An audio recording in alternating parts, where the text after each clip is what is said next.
Sexual reproduction, sexual reproduction and asexual reproduction के बारे में बता दिया था।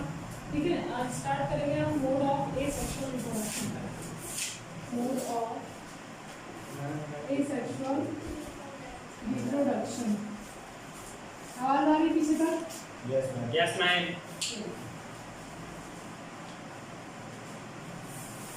देखिए, मोड ऑफ एसेक्सुअल रिप्रोडक्शन का मतलब है, एसेक्सुअल रिप्रोडक्शन के भी क्या होते हैं, कई सारे तरीके होते हैं।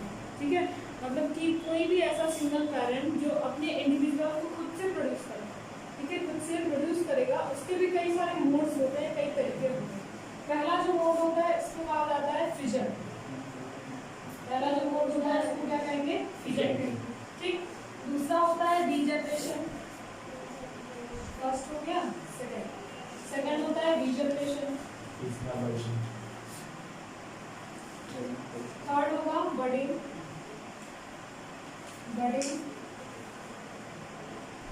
Fourth is fragmentation.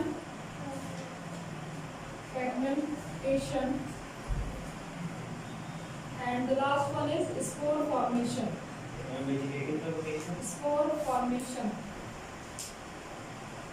Vegetative propagation plants में होता है। ठीक है, प्लांट्स में जो एसेक्सुअल रिप्रोडक्शन होता है उसको ही वेजिटेटिव प्रोपगेशन कहते हैं। तो वो हम जब रिप्रोडक्शन इन प्लांट्स पढ़ेंगे तब उसको पढ़ेंगे। ठीक है, और सबसे पहला मोड ऑफ एसेक्सुअल रिप्रोडक्शन क्या है, फिजन। फिजन का मतलब क्या होता है, ध्यान से देखिए। फिजन का मतलब होता है डिवीजन। ठीक है, क्या होता है, डिवीजन। ठीक है, फिजन भी दो टाइप के होते हैं। फिजन जो होता है वो दो टाइप का होता है। First is binary fission, and second one is multiple fission. ठीक है, देखिए फिजन का मतलब मैंने बताया डिवीजन। ठीक है, ये जो फिजन होता है वो भी दो टाइप का होता है। First is binary fission and second one is multiple fission. ठीक है, बाइनरी फिजन का मतलब क्या होता है, देखिए बाई का मतलब क्या हो जाएगा, यहाँ पे बाई का मतलब होता है, बताइए आप लोग, बाई का मतलब क्या होगा यहाँ पे, टू। ठीक है, बाई का मतलब टू हो जाएगा। NARY का कोई मतलब नहीं है यहाँ पे। ठीक है, फिजन का मतलब क्या हो जाएगा, अभी मैंने बताया फिजन का मतलब हो जाएगा डिवीजन। ठीक है, क्या हो जाएगा, डिवीजन। तो देखिए ऐसा एसेक्सुअल मोड ऑफ रिप्रोडक्शन जिसमें क्या होता है, कोई भी इंडिविजुअल दो इक्वल पार्ट्स में, ठीक है, दो पार्ट्स में डिवाइड हो जाएंगे, उसको क्या कहा जाता है, बाइनरी फिजन। ठीक है, फिर समझ लीजिए, बाइनरी का मतलब मैंने बताया, बाई का मतलब टू होता है, फिजन का मतलब डिवीजन। जब कोई भी इंडिविजुअल अपने आप, जब कोई भी इंडिविजुअल का मतलब समझ आए ना, कोई भी एनिमल, ठीक है, कोई भी एनिमल अपने आप को दो पार्ट्स में डिवाइड करेगा तो उसको क्या कहा जाएगा, बाइनरी फिजन कहेंगे। अब देखिए दूसरा क्या है, दूसरा है मल्टीपल फिजन। मल्टीपल का मतलब क्या हो जाएगा, मैनी। ठीक है, मैनी। और फिजन का मतलब क्या हो जाएगा, डिवीजन। क्या हो जाएगा, डिवीजन। ठीक, मैनी डिवीजन, इसका मतलब क्या हो जाएगा, मैनी डिवीजन। जब कोई भी इंडिविजुअल अपने बॉडी के कई सारे मल्टीपल पार्ट्स क्या करता है, डिवाइड कर लेता है, मैनी पार्ट्स में अपनी बॉडी को डिवाइड कर लेता है, तो इससे जो इंडिविजुअल प्रोड्यूस होता है उसको क्या कहा जाता है, मल्टीपल फिजन। एग्जांपल देखिए, ठीक है, यहाँ पे बाइनरी फिजन और मल्टीपल फिजन का एक कॉमन एग्जांपल होता है अमीबा। ठीक है, अमीबा क्या करता है, बाइनरी फिजन भी करता है और मल्टीपल फिजन भी करता है। कंडीशंस के ऊपर इसका, ठीक है, कंडीशन जैसी होती है, अगर फेवरेबल कंडीशंस रहेगी तो ये बाइनरी फिजन करेगा, और अगर अनफेवरेबल कंडीशन रहेगी तो ये क्या होगा, मल्टीपल। ठीक है, हम इसमें अलग अलग एग्जांपल पढ़ेंगे। इसमें आपका बाइनरी फिजन में आ जाएगा अमीबा। ठीक है, अमीबा। और सेकंड जो मल्टीपल फिजन है इसमें आएगा प्लाज्मोडियम। ठीक है, क्या आ जाएगा, प्लाज्मोडियम। ठीक, अब देखिए अमीबा में बाइनरी फिजन कैसे होता है, ध्यान दीजिएगा। यहाँ पे देख, ये क्या है, ये क्या है, दिख रहा है ना, दिख रहा है, ठीक है, ये क्या है, एक अमीबा है।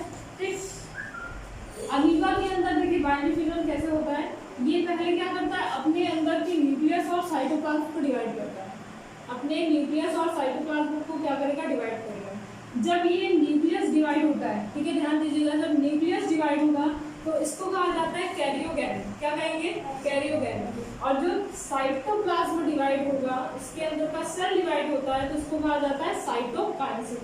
ठीक है, साइटो का मतलब हो जाएगा सेल, काइनेसिस का मतलब हो जाएगा डिवीजन, और कैरियो का मतलब हो जाएगा न्यूक्लियस, और काइनेसिस का मतलब हो जाएगा डिवीजन। कैरियोकाइनेसिस कब कहेंगे, जब क्या होता है, न्यूक्लियस डिवाइड होता है।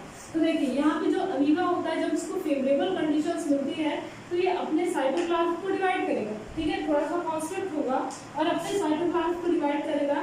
साथ ही साथ क्या होता है, इसका न्यूक्लियस भी क्या होता है, इस तरह से डिवाइड होता है, ठीक। अब देखिए क्या होता है, आगे और भी ज्यादा डिविजन्स हो जाते हैं, इसके दो पार्ट्स इस तरह से निकल आएंगे और एक ब्रिज लाइक स्ट्रक्चर का फॉर्मेशन होगा, ठीक है, एक ब्रिज लाइक स्ट्रक्चर का फॉर्मेशन होगा, क्योंकि ये इरेगुलर शेप का होता है तो कैसा भी शेप आप लोग बना सकते हैं, ठीक है, सर्कुलर शेप नहीं बनाएंगे इस तरह से, ठीक है। अब इसका न्यूक्लियस भी डिवाइड कर देते हैं, न्यूक्लियस डिवाइड हो गया, ठीक है, न्यूक्लियस डिवाइड हो गया। अब देखिए न्यूक्लियस डिवाइड होगा तो कैरियोकैप्सूल, और अगर साइटोप्लाज्म सेल डिवाइड होता है तो साइटोकैप्सूल। अब देखिए यहाँ पे एक ब्रिज लाइक स्ट्रक्चर दिखा है, ठीक है, ब्रिज लाइक स्ट्रक्चर, एक वॉल फॉर्म हो गई और ये जो वॉल होती है जब बहुत ही ज्यादा थिन हो जाती है तो यहाँ से क्या हो जाती है, ब्रेक हो जाएगी, ठीक है, ब्रेक हो जाएगी। और ब्रेक होने के बाद यहाँ पे दो इंडिविजुअल्स क्या हो जाते हैं, फॉर्म हो जाते हैं। कितने इंडिविजुअल्स फॉर्म हुए, दो इंडिविजुअल। तो यहाँ पे ध्यान दीजिएगा, एक जो पेरेंट है, ठीक है, एक पेरेंट है, इसने क्या किया, अपनी बॉडी को डिवाइड करके, एक सिंगल पेरेंट जो था अपनी बॉडी को डिवाइड करके क्या करता है, दो सेल का, ठीक है, दो सेल का फॉर्मेशन करता है और इस सेल को क्या कहेंगे, डॉटर सेल, ठीक है, क्या कहेंगे, डॉटर सेल। जो जन्म लेता है, ठीक है, जन्म लेगा मतलब जो प्रोड्यूस होगा नया, उसको क्या कहेंगे, डॉटर सेल, और जो जन्म देगा, ठीक है, प्रोड्यूस कराएगा, उसको क्या कहेंगे, पेरेंट सेल, ठीक है, क्या कहेंगे, पेरेंट सेल, ठीक है। तो बाइनरी फ्यूजन क्या है, बाइनरी फ्यूजन जब कोई भी इंडिविजुअल अपनी बॉडी को डिवाइड करके दो इंडिविजुअल दो ऑफस्प्रिंग का फॉर्मेशन करता है, दो डॉटर सेल का फॉर्मेशन करता है, तो इसको क्या कहा जाएगा, बाइनरी। क्लियर हो गया, इतना समझ में आया, आगे देखिए। नेक्स्ट देखिए मल्टीपल फ्यूजन, ठीक है, मल्टीपल फ्यूजन देखिए क्या होता है, मल्टीपल जैसे कि मैंने बताया मैनी फ्यूजन, ठीक है, जब किसी भी सेल का, ठीक है, ये सपोज ये क्या है, एक सेल, ठीक है, सेल कौन सा सेल है, अमीबा, ठीक है, अमीबा का एग्जांपल ना लेकर हम लोग यहाँ पे लेते हैं प्लाज्मोडियम। प्लाज्मोडियम क्या है ये पहले समझ लीजिए। प्लाज्मोडियम क्या होता है, एक पैरासाइट होता है, ठीक है, पैरासाइट होता है, ठीक है, एक वेक्टर होगा। आपको मलेरिया होता है, ठीक है, किसी भी पेशेंट को जो मलेरिया से इन्फेक्टेड है, मलेरिया डिजीज से इन्फेक्टेड है, अगर मलेरिया हुआ है तो उसके अंदर क्या होता है, प्लाज्मोडियम पैरासाइट, ठीक है, प्लाज्मोडियम पैरासाइट होता है जो कि मलेरिया डिजीज को कॉज कराता है, ठीक है, कॉज कराएगा। जैसे कि अगर वायरस है, ठीक है, वायरस से कोई भी वायरल डिजीज होता है तो प्लाज्मोडियम क्या है, एक पैरासाइट है जो कि मलेरिया को क्या कराता है, कॉज कराता है, ठीक है। उसको फैलाने वाला कौन होता है, मलेरिया को, मलेरिया को फैलाने वाला कौन होता है, मॉस्किटो। मॉस्किटो क्या करता है, जो मच्छर होता है, कोई भी इन्फेक्टेड पर्सन होता है उसकी बॉडी पे जाएगा, ठीक है, बॉडी पे जाएगा, उसका ब्लड शक करता है। जब वो ब्लड शक करेगा, ठीक है, जब ब्लड शक करता है मॉस्किटो तो उसके अंदर क्या होता है, कुछ प्लाज्मोडियम आ जाता है, ठीक है, ब्लड शक करेगा तो उसके साथ साथ कुछ प्लाज्मोडियम आ जाएंगे। अगर एक भी प्लाज्मोडियम आता है तो उस एक प्लाज्मोडियम को अपने सलाइवरी ग्लैंड में, मॉस्किटो अपने सलाइवरी ग्लैंड में क्या करता है, स्टोर करके रख लेता है। और जैसे ही स्टोर करेगा, ठीक है, जैसे ही वो स्टोर करता है वो किसी भी हेल्दी पर्सन के पास जाके उसको क्या कर देता है, ट्रांसफर कर देगा। और हेल्दी पर्सन के अंदर अगर प्लाज्मोडियम चला गया तो सबसे पहले, ठीक है, सबसे पहले क्या होता है, लिवर, ठीक है, लिवर में क्या होता है, इन्फेक्ट करता है। क्यों लिवर पे इन्फेक्ट करता है, क्योंकि जितने भी हमारे न्यूट्रिएंट होते हैं वो जाके स्टोर होते हैं कहाँ पे, लिवर पे। तो लिवर पे जैसे ही जाके इन्फेक्ट करेगा वहां से उसको न्यूट्रिशन मिलेगा, और जब न्यूट्रिशन मिलता है तो अपने मल्टीपल नंबर ऑफ कॉपीज का वो फॉर्मेशन करेगा, कौन, प्लाज्मोडियम। और उस पर्सन को भी क्या हो जाता है, वो पर्सन भी क्या हो जाता है, इन्फेक्टेड हो जाता है मलेरिया से।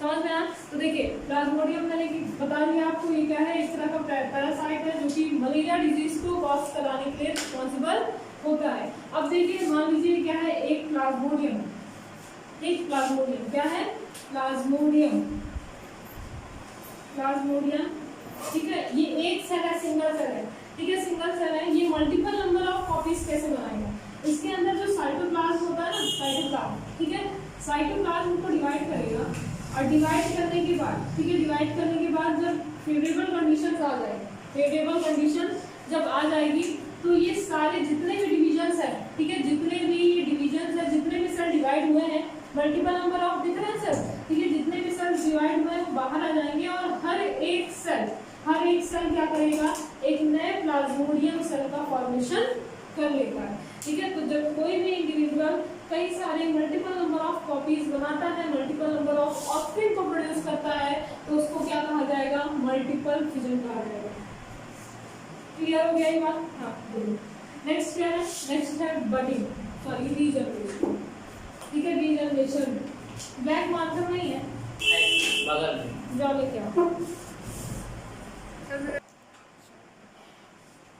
नेक्स्ट देखिए क्या है? रीजनरेशन। ठीक है, रीजनरेशन। अब देखिए इसके टर्म में एक मॉडिफिकेशन है, री प्लस जनरेशन, इसमें दो टर्म है। ठीक है, रीजनरेशन जो है इसमें दो टर्म है। कौन कौन सा? पहला है री और दूसरा क्या है? जनरेशन। ठीक है, री का मतलब क्या हो जाएगा? देखिए री का मतलब हो जाएगा अगेन, क्या होता है? अगेन। और जनरेशन का मतलब क्या हो जाएगा? प्रोडक्शन। ठीक है, क्या हो जाएगा? प्रोडक्शन।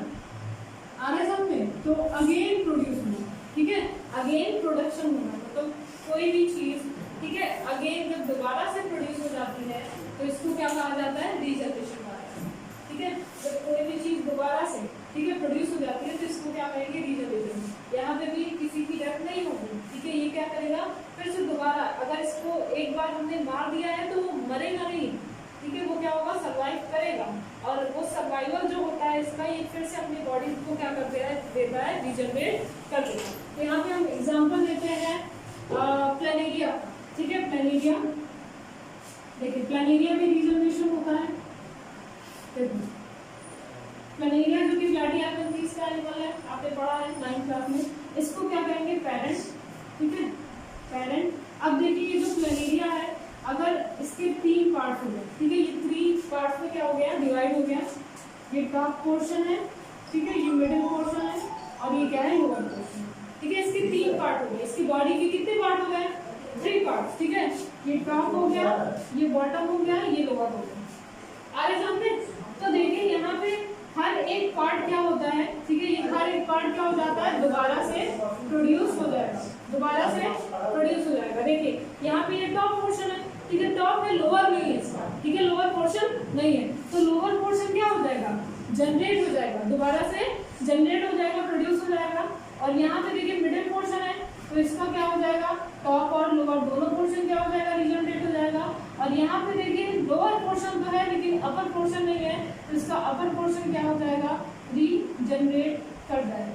ठीक है, रीजनरेट कर जाएगा। तो जितने भी पार्ट्स थे, ठीक है, 3 पार्ट्स इसके हुए थे बॉडी के, तीनों पार्ट्स ने क्या किया? अपने आप को दोबारा से अगेन क्या कर लिया? प्रोड्यूस कर लिया। इसी प्रोसेस को क्या कहा जाता है? रीजनरेशन कहा जाता है। ठीक है, जैसे बहुत अच्छा एग्जांपल बता रहे हैं आपको, लिजर्ड आपने देखा होगा। ठीक है, लिजर्ड की क्या हो जाती है? टेल डी अटैच हो जाती है। ठीक है, वहाँ से डी अटैच हो जाती है और वो फिर से अपने आप आ जाती है। ठीक है, वो भी क्या हो जाएगा? एक तरह का रीजनरेशन हो जाता है। ठीक है, ह्यूमंस के अंदर अगर बात करें, हमारे अंदर भी क्या होता है? रीजनरेशन की प्रोसेस होती है, बट स्लाइटली रीजनरेशन होता है। कैसे? हमें जब चोट लगती है तो हमारी स्किन क्या हो जाती है? यहाँ से जैसे हमें कोई भी हल्की चोट लगी तो स्किन क्या हो जाती है? यहाँ से गायब हो जाती है, फिर कुछ दिन के बाद वो लेयर आ जाती है, स्किन आ जाती है ना। तो हमारे अंदर भी क्या हो रहा है? जो लॉस्ट पार्ट था, ठीक है, लॉस्ट पार्ट था, वो दोबारा से क्या हो रहा है? प्रोड्यूस हो रहा है, दोबारा से डेवलप हो रहा है। तो इसको क्या कहा जाएगा? रीजनरेशन। ठीक है, और रीजनरेशन के लिए रिस्पॉन्सिबल क्या होता है? कौन सा ऐसे फैक्टर है जो कि रिस्पॉन्सिबल होते हैं? देखिए रीजनरेशन जो प्रोसेस होती है इसमें कुछ हार्मोन्स होते हैं, वो रिस्पॉन्सिबल होते हैं। कौन कौन से हार्मोन होते हैं? देखिए एक हार्मोन होता है जिसको कहा जाता है FGF10। ठीक है, FGF10। तो FGF10 नाम का जो हार्मोन होता है ये रिस्पॉन्सिबल होता है इसमें रीजनरेशन। ठीक है, रीजनरेशन के लिए। तो समझ में आ गया? री का मतलब क्या है? अगेन, और जनरेशन का मतलब होता है प्रोडक्शन। जब कोई भी इंडिविजुअल अपने आप को दोबारा से क्या करेगा? प्रोड्यूस करेगा, तो इसको क्या कहा जाएगा? रीजनरेशन। क्लियर हो गई बात? अब देखिए जैसे मैंने एग्जांपल बताई, ये क्या है? पेरेंट है, प्लेनेरिया है। ठीक है, प्लेनेरिया, इस पेरेंट को हमने 3 पीसेस में डिवाइड कर दिया। 3 पार्ट इसकी बॉडी के कितने पार्ट हो गए? 3 पार्ट। हर एक पार्ट क्या करेगा? एक नए इंडिविजुअल में क्या हो जाएगा? दोबारा से प्रोड्यूस हो जाएगा। इस प्रोसेस को क्या कहा जाएगा? रीजनरेशन। और ये क्या हो जाएगा? डॉटर। ठीक है, डॉटर। समझ में आ गया? कोई क्वेश्चन? नेक्स्ट है, नेक्स्ट देखिए बडिंग क्या है? नेक्स्ट जो मोड ऑफ रिप्रोडक्शन है वो क्या है? बडिंग। बडिंग क्या होता है? देखिए यहाँ पे बड टर्म आपने सुना होगा, पहले भी सुना होगा। बड का मतलब क्या होता है? बड का मतलब क्या होता है? प्लांट से उसका प्लांट फॉर्म होता है। हम्म, प्लांट से जब उसका कोई उसका नया एक फॉर्म होता है बर्ड। देखिए बड का मतलब होता है आउटग्रो। क्या होता है? आउटग्रो। ठीक है, बड का मतलब क्या हो जाएगा? आउटग्रो। ठीक है, आउटग्रो। अब इस आउटग्रोथ से यहाँ पे क्या मतलब? बडिंग का मतलब होता है आउटग्रोथ। जब बड का मतलब मैंने बताया आउटग्रोथ, मतलब कोई भी ऐसा इंडिविजुअल जिसमें क्या होता है? एक आउटग्रोथ फॉर्म होता है। ठीक है, आउटग्रोथ का मतलब है एक उभरा हुआ पार्ट। ठीक है, जब एक आउटग्रोथ क्या होगा उसमें फॉर्म होगा, तो वही आउटग्रोथ क्या करता है? पेरेंट सेल से डी अटैच होकर एक नए ऑफस्प्रिंग का क्या करता है? प्रोडक्शन करता है। इस तरह के प्रोसेस को कहा जाता है बडिंग। ठीक है, एग्जांपल देखिए, एग्जांपल देखिए आपकी बुक एनसीईआरटी बुक में भी दिया होगा हाइड्रा का एग्जांपल। ठीक है, हाइड्रा दिया होगा। ठीक है, हाइड्रा ये क्या है? पेरेंट है। ठीक है, ये क्या है? Parent body. ठीक है, पेरेंट बॉडी। ठीक है, हम सेल इसलिए नहीं कहेंगे यहाँ पे, सेल क्यों नहीं कहेंगे? क्योंकि ये सेल नहीं है। ठीक है, पूरा का पूरा एक बॉडी फॉर्म हो गई, मल्टी सेलुलर सेल है। ठीक है, तो यहाँ पे ये क्या है? Parent body. अब ये जो पेरेंट बॉडी है इसमें देखिए एक आउटग्रोथ आपको दिख रही है। ठीक है, आउटग्रोथ। ठीक है, ये क्या होगा? जो आउटग्रोथ है इसको क्या कहेंगे? बड। हमारे फेस पे ठीक है अगर कोई पिंपल आ जाता है, ठीक है, या फिर बॉडी पे कोई दाने निकल आते हैं, तो इसका मतलब है वो हमारे फेस का एक आउटग्रोथ होता है ना, एक एक्स्ट्रा पार्ट होता है। ठीक, समझ में आ रहा है? तो इसी तरह से जब किसी भी पेरेंट बॉडी में जब क्या होता है? एक आउटग्रोथ फॉर्म होती है, तो उसको क्या कहेंगे? बड कहेंगे। ठीक है, ये हाइड्रा है, हाइड्रा का मैंने एग्जाम्पल बताया। अब देखिए ये जो बड होता है वो और भी ज्यादा क्या होगा? डेवलप होगा, और भी ज्यादा क्या होगा? इस तरह से डेवलप होगा। ठीक है, डेवलप हो जाएगा। ठीक है, डेवलप हो जाएगा। कैसे डेवलप होगा?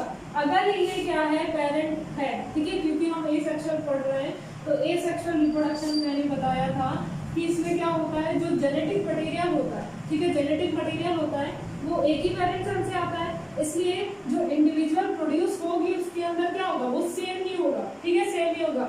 ध्यान दीजिए, यहाँ पे मैंने आपको बताया था स्टार्टिंग में इंट्रोडक्शन में कि एसेक्सुअल मोड ऑफ रिप्रोडक्शन में क्या होता है? जो जेनेटिक मटेरियल होता है, क्योंकि एक ही पेरेंट इसमें इन्वॉल्व होता है, एक ही पेरेंट क्या करता है? अपने इंडिविजुअल को प्रोड्यूस करता है। ठीक है, प्रोड्यूस करता है। इसके अंदर का जो जेनेटिक मटेरियल होता है, ठीक है, जेनेटिक मटेरियल का मतलब है जो डीएनए और आरएनए होते हैं। ठीक है, जो डीएनए होता है, डीएनए क्या होता है? डीएनए में ये सारे क्या होते हैं? कैरेक्टर्स एनकोड होते हैं। ठीक है, कैरेक्टर्स एनकोड होते हैं। तो ये जो डीएनए है, ठीक है, ये ट्रांसफर होगा किसमें? ऑफस्प्रिंग में ट्रांसफर होगा। तो जो कैरेक्टर इसमें थे, ठीक है, जो कैरेक्टर क्या थे? पेरेंट में थे, वही क्या होते हैं? ऑफस्प्रिंग में भी आ जाते हैं। ठीक है, ऑफस्प्रिंग में भी आ जाते हैं। तो जो सेम जैसा पेरेंट है वैसा ही क्या रहेगा? ऑफस्प्रिंग रहेगा। क्यों?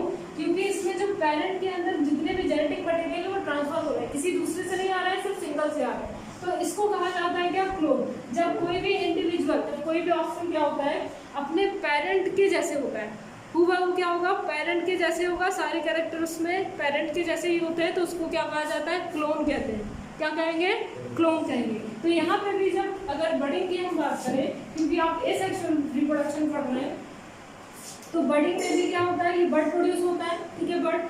तो ये जब बड बहुत ज़्यादा और भी ज़्यादा डेवलप हो जाता है, तो ये एक दूसरे हाइड्रा को क्या करेगा? प्रोड्यूस करेगा। ठीक है, दूसरे हाइड्रा को प्रोड्यूस करेगा, जिसको हम क्या कह सकते हैं? Daughter cell. ठीक है, डॉटर सेल या फिर डॉटर बॉडी। ठीक, अब क्या होता है? जब फेवरेबल कंडीशंस आती हैं, ठीक है, फेवरेबल कंडीशंस आती है, तो ये क्या हो जाएगा? ये जो डॉटर सेल होता है ये अपने पेरेंट बॉडी से डी अटैच हो जाएगा। ठीक है, डी अटैच हो जाएगा। और डी अटैच होने के बाद कितने यहाँ पे हाइड्रा का फॉर्मेशन होगा? कितने हाइड्रा का फॉर्मेशन होगा? हाँ, एक होगा, दो होगा। ठीक है, दो है ना, एक डॉटर सेल हो गया, एक पहले वाला है। ठीक है, तो ये कितने डॉटर सेल का फॉर्मेशन होगा? दो। ठीक है, दो डॉटर या फिर दो हाइड्रा का फॉर्मेशन यहाँ पे हो जाएगा। ठीक है, और इसको क्या कहेंगे? ऑफस्प्रिंग। ठीक है, क्या कहेंगे? ऑफस्प्रिंग। ठीक है, ऑफस्प्रिंग।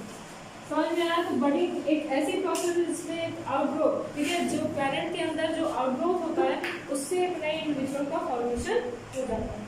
क्लियर हो गई इतनी बात? अब आइए नेक्स्ट, चलिए फिर नेक्स्ट। अच्छा, ये बता दूँ फ्रेगमेंटेशन बता देते हैं, स्पोर फॉर्मेशन कंटिन्यू करेंगे। ठीक है, देखिए फ्रेगमेंटेशन। यहाँ पे देखिए जो फ्रेगमेंट है, फ्रेगमेंटेशन में एक टर्म है क्या, फ्रेगमेंट। फ्रेगमेंट का मतलब क्या होता है, पीसेस में डिवाइड होता है, ठीक है, कई सारे पीसेस में। फ्रेगमेंट अगर ये क्या है, कोई भी थ्रेड होता है, ठीक है, थ्रेड, ठीक है, धागा है, इसके आप कई सारे पार्ट्स कर दो, ठीक है, ये क्या हो जाएगा, छोटे छोटे फ्रेगमेंट, छोटे छोटे पीसेस में डिवाइड करेंगे।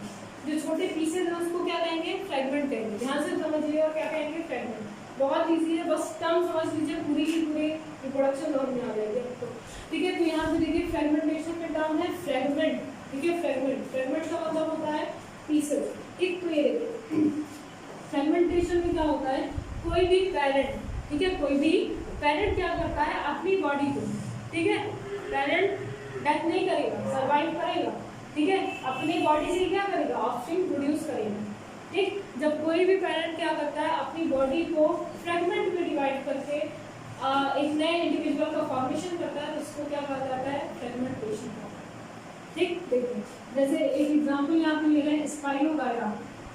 स्पाइरोगायरा, अब देखिए स्पाइरोगायरा क्या है, किसी को पता है स्पाइरोगायरा क्या है?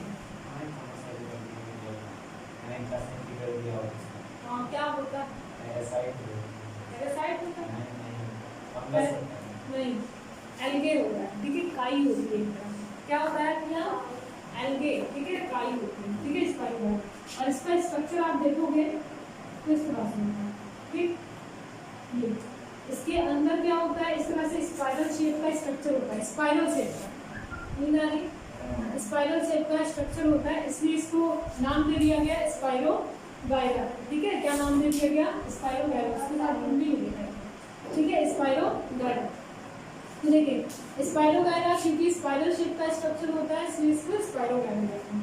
अब देखिए ये स्पाइरोगायरा अपने आप को जब मैच्योर हो जाता है, जब मैच्योर हो जाता है तो ये अपने आप को कई सारे पीसेस में डिवाइड कर सकता है, ठीक है, कई सारे पीसेस में, कई पार्ट में डिवाइड कर लेता है, ठीक है, 3 पार्ट में इसने डिवाइड कर लिया। अब हर पार्ट क्या करता है, एक नए इंडिविजुअल का फॉर्मेशन करता है। अभी एक क्वेश्चन पूछिए, नहीं आया बाहर करेंगे, मुझे भी क्वेश्चन, हाँ हम जान रहे हैं तुम्हारे अंदर कौन सा क्वेश्चन अराइज होगा, ठीक है, हमें पता है क्वेश्चन लो पहले, ठीक है। ये क्या है, पेरेंट है, पेरेंट सेल है, पेरेंट सेल ने अपने बॉडी को क्या किया, मैच्योर होने पे डिवाइड किया 3 पीसेस में, जिसको हमने क्या किया, फ्रेगमेंट, ठीक है, फ्रेगमेंट करा। अब जो हर फ्रेगमेंट है, हर फ्रेगमेंट क्या करता है, एक नए इंडिविजुअल का फॉर्मेशन करता है, एक नया स्पाइरोगायरा का, जिसको हम क्या कहेंगे, डॉटर सेल कहेंगे, ठीक है। अब जो क्वेश्चन पूछ रहे हैं हम वो बताइए, आपने अभी रीजनरेशन मैंने अभी बताया, ठीक है, हाँ वो समझ में आ गया था मुझे। रीजनरेशन में मैंने बिल्कुल ऐसे ही बताया था, ठीक है, दोनों सेम लग रहा है, डिफरेंस क्या होता है इसमें, क्या होता है डिफरेंस? एक वर्ड मैंने यहाँ पे टर्म यूज किया है कि मैच्योर होने पे अपने आप को डिवाइड करता है, बट रीजनरेशन की जो प्रोसेस है वो एक्सीडेंटली होती है। एक्सीडेंटली मतलब कि अगर कोई अर्थवॉर्म है, अगर कोई केचुआ है, तो उसके ऊपर अगर पैर पड़ गया या हमने इसको ठीक है पकड़ के हमने क्या किया, कई सारे पीसेस में डिवाइड कर लिया, तो हर एक पार्ट क्या करेगा, एक नए अर्थवॉर्म का फॉर्मेशन कर लेगा, ठीक है, नए अर्थवॉर्म का फॉर्मेशन कर लेगा। तो उसने अपने से खुद से नहीं डिवाइड किया, हमने किया, तो उसको क्या कहेंगे, एक्सीडेंटल प्रोसेस। अगर उससे ऐसे कुछ हुआ नहीं तो नहीं होगा क्या? हाँ, अगर उससे ऐसे कुछ हुआ ही नहीं हुआ तो वो सेक्सुअल रिप्रोडक्शन करेगा, ठीक है। अर्थवॉर्म जो होता है उसमें एसेक्सुअल और सेक्सुअल दोनों रिप्रोडक्शन होता है। अगर नहीं हो रहा है, ठीक है, एक्सीडेंट नहीं हो रहा है, एक्सीडेंटली वो डिवाइड नहीं कर रहा है, तो किसी दूसरी तरह से रिप्रोडक्शन वो कर सकता है, ठीक है। तो देखिए यहाँ पे रीजनरेशन और फ्रेगमेंटेशन दोनों एकदम सेम प्रोसेस होता है। डिफरेंस क्या होता है, फ्रेगमेंटेशन में ये मैच्योर होने पे अपने आप को खुद से डिवाइड करती है फ्रेगमेंट्स में, ठीक है, खुद से डिवाइड करेगा तब रिप्रोड्यूस करेगा, और जो रीजनरेशन की प्रोसेस होगी वो एक्सीडेंटली होगी। क्लियर होगी बात, ठीक है। नेक्स्ट क्लास में स्पोर फॉर्मेशन